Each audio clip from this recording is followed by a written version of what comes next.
ఆరోగ్యం పద్మబంధు వితరతు నితరాం సంపదం శీతరశ్మిః భూలాభం భూమిపుత్రః సకలగుణయుతాం వాగ్విభూతిం చ సౌమ్యః సౌభాగ్యం దేవమంత్రి రిపుభయశమనం భార్గవః శౌర్యమార్కిః దీర్ఘాయు సంహికేయః విపులతరయసకేతు ఆచంద్రతారం అరిష్టాని ప్రణశ్యంతు దురితాని భయాని చ శాంతిరస్తు శుభం మేస్తు గ్రహా కుర్వంతు మంగళం.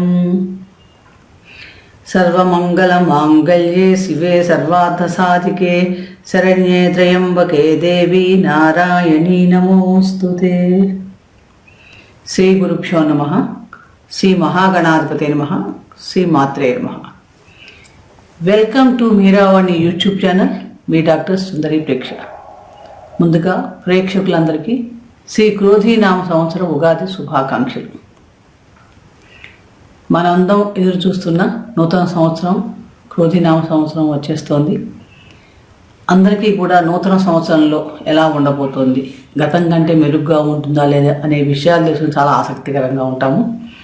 కాబట్టి ఈ వీడియోలో మనం శోభకృతికి వీడ్కోలు చెప్తూ శ్రీ క్రోధీనామ సంవత్సరానికి స్వాగతం పలుకుతూ ఎక్కువ కాలం ఒకే రాశిలో సంచరించే గ్రహాలైన గురు, శని, రాహు, కేతువులు, కుజరవుల సంచారం ద్వాదశ రాశుల వారికి ఎటువంటి శుభాశుభ ఫలితాలను ఇవ్వబోతున్నాయి ఈ సంవత్సరంలో.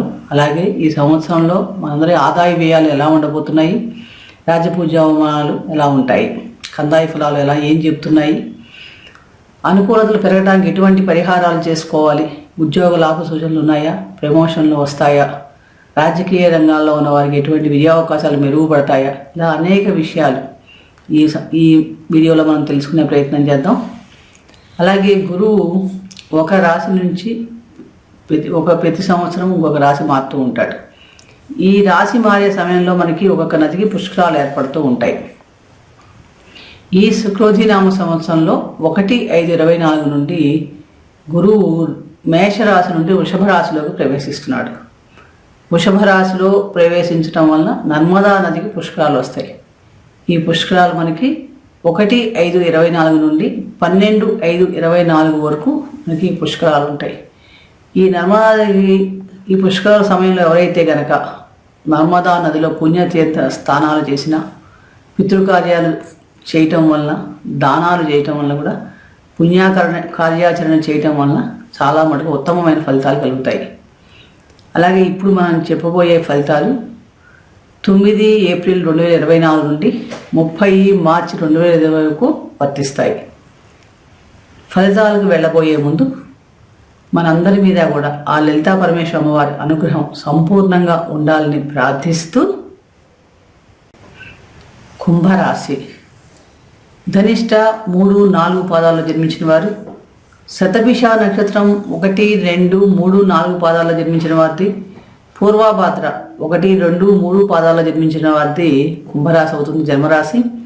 అలాగే ఎవరి పేర్లు అయిన మొదటి అక్షరం గు, గే, గో, సా, సి, సు, సే, సో, ద ఉంటుందో వారిది కూడా కుంభరాశి అవుతుంది.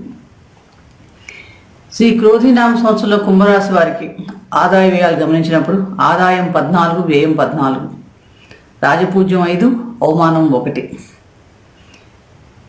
గోచార గ్రహస్థితి గమనిస్తే ఈ సంవత్సరంలో మనకి ద్వితీయ లాభాధిపతి అయిన గురువు తృతీయ భావంలో తామరమూర్తిగా 30/4/24 వరకు సంచారం చేస్తున్నాడు. తదుపరి అంటే ఈ సంచార సమయంలో 34/24 వరకు కూడా మనక్లేశం, కొంచెం బంధువులతో అపార్థాలు, ఉద్యోగ భంగం ఉండే అవకాశాలు ఎక్కువ ఉన్నాయి. కానీ మే 1వ తారీఖున చతుర్థ భావమైన వృషభ రాశిలో లోహమూర్తిగా సంచారం అవ్వటం వలన కొంచెం మనకు అనుకూలమైన ఫలితాలు మెరుగుపడతాయని చెప్పచ్చు. కానీ ఒక్కొక్కసారి కేంద్ర స్థితిలో సంచారం చేసే సమయంలో అశాంతి ఎక్కువగా ఉంటుంది. ధన వ్యయము, స్థానచలన సూచనలు కూడా గోచరిస్తున్నాయి. 9/10/24 నుంచి 4/2/25 వరకు గురువు వక్ర సంచారంలో ఉన్నప్పుడు సామాన్య ఫలితాలు ఉంటాయి. రాష్ట్రీయ వ్యయాధిపతి అయిన శని రాశిలో సంచారం తామరమూర్తిగా ఉండటం వలన ఆరోగ్య విషయంలో కొంచెం జాగ్రత్తగా ఉండాలి. ముఖ్యంగా ఏంటంటే కొంచెం భయాందోళనలు, పనుల్లో కొంచెం ఆలస్యం అవ్వటం, జాప్యం లాంటివి కూడా మనకి గోచరిస్తున్నాయి. 29/6/24 నుండి 15/11/24 వరకు శని భగవానుడు వక్ర సంచారం చేస్తాడు. ఈ వక్ర సంచారం చేసే సమయంలో మనకి విదేశీ ప్రయాణాలు ఎక్కువ ఉంటాయి. దూరదేశ ప్రయాణాలు కానీ స్థానచలన కానీ ఉండే అవకాశాలు ఉన్నాయి. అలాగే ఖర్చులు కూడా ఉండే అవకాశం ఎక్కువ కనిపిస్తుంది. 29/3/25 నుండి ద్వితీయ భావమైన మీనరాశిలో రజతమూర్తిగా సంచారం ప్రారంభిస్తాడు. ద్వితీయ భావంలో రాహు లోహమూర్తిగా సంచారం వలన కొంచెం మనస్తాపం, కలహాలు ఉంటాయి. ఆర్థిక విషయాల్లో కూడా కొంచెం హెచ్చుతగ్గులు ఉండే అవకాశాలు ఎక్కువ ఉన్నాయి. విదేశీ సంబంధమైన వ్యాపారాలు కానీ ధనాదాయం సంబంధ విషయాల్లో చాలా అనుకూలత ఎక్కువగా ఉంటుంది. ధనం కూడా ఎక్కువగా లభించడానికి అవకాశం ఎక్కువగా ఉంది. అష్టమ భావం అయిన కన్యలో కేతువు లోహమూర్తిగా సంచారం చేయడం వలన కొంచెం మనోవిచారం, క్రూర జంతువుల వలన కొంచెం ఇబ్బందులు ఏర్పడే అవకాశం ఎక్కువగా ఉంది. అలాగే తరచు ప్రయాణాలు కూడా ఉంటాయి. కుంభరాశి వారికి సప్తమాధిపతి అయిన రవి ప్రతి నెల కూడా ఒక రాశి మారుతూ ఉంటాడు. ముఖ్యంగా 13/4/24 నుండి 14/5/24 వరకు తృతీయ భావంలో రజతమూర్తిగా సంచరించే సమయంలో ఆరోగ్యం చాలా బాగుంటుంది. ధనప్రాప్తి సూచనలు, సంతాన సౌఖ్యం కూడా లభిస్తాయి. అలాగే ఈ సమయంలో శత్రువులపై మీకు విజయ అవకాశాలు మెరుగుపడతాయి. 16/7/24 నుండి 15/8/24 వరకు షష్టమ భావమైన కర్కాటకంలో రజతమూర్తిగా సంచరించే సమయంలో కూడా చాలా అనుకూలమైన ఫలితాలు ఉంటాయి. మనకి ఈ సమయంలో శారీరక సౌఖ్యం చాలా బాగుంటుంది. మీరు ప్రయత్నపూర్వకంగా చేసే కార్యాల్లో మంచి విజయ అవకాశాలు లభిస్తాయని చెప్పవచ్చు. ధనధాన్య వృద్ధి, ఆరోగ్యం బాగుంటుంది. అలాగే రవి భగవానుడు 16/11/24 నుండి 15/12/24 వరకు దశమ భావంలో లోహమూర్తిగా ప్రవేశిస్తాడు. ఈ సంచార సమయంలో బంధుమిత్రుల యొక్క సమాగమం, రాజకీయ వృత్తి వ్యాపారాల్లో అనుకూలత పెరగడం, విజయ అవకాశాలు పెరగడం లాంటివి ఎక్కువగా ఉంటాయి. అధికారుల యొక్క ఆదరణ కూడా చక్కగా లభిస్తుంది మీకు. 15/12/24 నుండి 14/1/25 వరకు రవి లాభస్థానంలో సంచరించే సమయంలో ధనలాభ సూచనలు, శుభకార్యాల్లో పాల్గొనడం, నూతన పదవీ స్వీకారాలన్నీ ఉండడం లాంటివి కూడా మనకి మంచి ఫలితాలు ఉంటాయి. ఉద్యోగస్తులకి ప్రమోషన్స్ లాంటివి లభించే అవకాశాలు ఉన్నాయి. శారీరకంగా ఆనందంగా ఉంటారు, సౌఖ్యంగా ఉంటారు. మిగిలిన సమయాల్లో రవి సంచారం సామాన్య ఫలితాలను ఇస్తుంది. ఇక తృతీయ దశమాధిపతి అయిన కుజుడు సంచారం గమనిస్తే కనుక కుజుడు 1/6/24 నుండి మేషంలో రజతమూర్తిగా సంచరించే సమయంలో ధనలాభం, కార్యజయం ఉంటాయి. ఆరోగ్యం బాగుంటుంది, సుఖప్రాప్తి ఉంటుంది. 20/10/24 నుండి షష్టమ భావంలో లోహమూర్తిగా సంచరించే సమయంలో కూడా మంచి శుభ ఫలితాలు ఇస్తున్నాడు. ఈ సమయంలో మీ కీర్తి ప్రతిష్టలు పెరగటం, శత్రులపై విజయ అవకాశాలు మెరుగుపడటం, అప్పుడు గతంలో చేసిన రుణాలు లాంటివి కాకుండా తీర్చే ప్రయత్నాలు చేయటం, ఇలాంటివన్నీ కనిపిస్తున్నాయి. అలాగే ఈ సమయంలో మీ కృషికి తగ్గ ఫలితం ఉంటుందని కూడా చెప్పవచ్చు. 7/12/24 నుండి 24/2/25 వరకు వక్ర సంచారం వలన సామాన్య ఫలితాలు వస్తున్నాయి. మొత్తం మీద మనకి ఈ సంవత్సర గోచార గ్రహస్థితి గమనిస్తే కనుక కుంభరాశి వారికి ఆరోగ్యం సామాన్యంగా ఉంటుంది. ముఖ్యంగా ఏలినాటి ప్రభావం 2వ దశలో ఉన్నారు వీరు. అలాగే కొంచెం ధనలాభ సూచనలు మటుకు ఈ సంవత్సరం అంతా చాలా బాగున్నాయని చెప్పి ముఖ్యంగా విదేశీ సంబంధమైన వ్యాపారాల విషయం చేసేవారికి చాలా మంచి అనుకూలత ఎక్కువ గోచిస్తున్నాయి.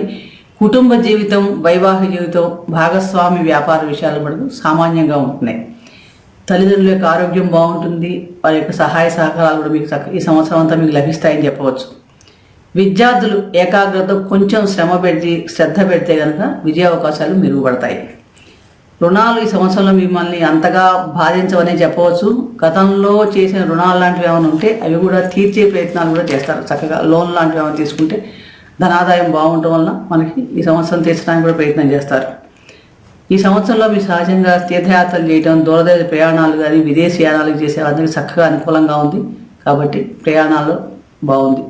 ఉద్యోగస్తులకి పదవులు, ప్రమోషన్స్ లభించే అవకాశం ఉంది. ఒక్కొక్కసారి అందనట్లుగా కూడా ఊరించినట్టుగా కూడా మనకి ఈ సంవత్సరంలో కనిపిస్తున్నాయి. మొత్తం మీద సంవత్సరం లోపల ఎప్పుడో ప్రమోషన్స్ రావడానికి అయితే అవకాశాలు ఉన్నాయి. జన్మరాశిలో శని సంచారం వలన సంవత్సరం అంతా కూడా మిశ్రమ ఫలితాలు ఉంటాయి. మే 1వ తారీఖు నుండి గురు సంచారం వలన సంతానం వలన సౌఖ్యం, ఆనందం కలుగుతాయి. ముఖ్యంగా ధనిష్ట, శతభిష నక్షత్ర జాతకులకి స్వల్ప అనారోగ్య సమస్యలు ఆగస్టు తర్వాత ఉండే అవకాశాలు ఉన్నాయి. అనుకూలమైన ఫలితాలు పొందాలంటే శివారాధన చేసుకోవడం, సుబ్రహ్మణ్య స్వామి ఆరాధన చేయడం వల్ల కొంత ఉపశాంతి కలుగుతుందని చెప్పవచ్చు వీరికి. ఈ సంవత్సరంలో మీరు ఎక్కువగా శనికి తైలాభిషేకం చేసుకోవటం, ఆంజనేయ స్వామి వారికి ఆకు పూజ, సింధూర పూజ చేయడం వల్ల శుభ ఫలితాలు పొందడానికి అవకాశాలు ఎక్కువగా ఉన్నాయి. ముఖ్యంగా మీ జన్మ నక్షత్రం రోజున మీ జన్మ జాతకం ప్రకారం ఏ దశ నడుస్తోందో ఆ దశానాథుడికి జపం చేసుకోవడం వల్ల కూడా చేయించుకోవడం వల్ల కూడా ఉత్తమ ఫలితాలు పొందగలుగుతారు. దుర్గా మంత్ర జపాన్ని వీలైన సార్లు ప్రతిరోజు పఠించండి, జపం చేసుకోండి, మంచి ఫలితాలు ఉంటాయి. అలాగే శనగలు, మినువులు, నువ్వులు దానం చేయటం వల్ల కూడా మంచి శ్రేయోదాయకంగా ఉంటుందని చెప్పవచ్చు. ఇక కందాయ ఫలితాలు కనుక గమనిస్తే కనుక మనం సంవత్సరం అంతా కూడా ధనిష్ట 3-4 పాదాలకు ఆదాయం బాగానే ఉంటుంది. శతభిషం వారికి 5 నుంచి 8 నెలల్లో రుణాలు చేసే అవకాశాలు ఉన్నాయి. మిగిలిన సమయంలో చాలా ధనలాభ సూచనలు గోచరిస్తున్నాయి. అలాగే పూర్వభాద్ర 1, 2, 3 పాదాల వారికి సంవత్సరం అంతా కూడా మిశ్రమ ఫలితాలు గోచరిస్తున్నాయి. కాబట్టి గ్రహానుకూలత పెరగడానికి, ఆ ఈశ్వర గ్రహం మనం పొందడానికి కుంభరాశి వారి సంవత్సరం అంతా కూడా చెప్పిన పరిహారాలు పాటించండి. ఆ పరమేశ్వర అనుగ్రహం వల్ల మీకు ఈ సంవత్సరం అంతా కూడా సంపూర్ణ ఆయుష్, ఆరోగ్యం, ఐశ్వర్యం కలగాలని ప్రార్థిస్తూ మరొక రాశి గురించి మరొక వీడియోలు తెలుసుకునే ప్రయత్నం చేద్దాం. ఈ వీడియో మీకు నచ్చినట్లయితే లైక్ చేయండి, షేర్ చేయండి, సబ్స్క్రైబ్ చేసుకోకపోతే సబ్స్క్రైబ్ చేసుకో. సర్వే జనా సుఖినో భవంతు. శుభం భూయాత్.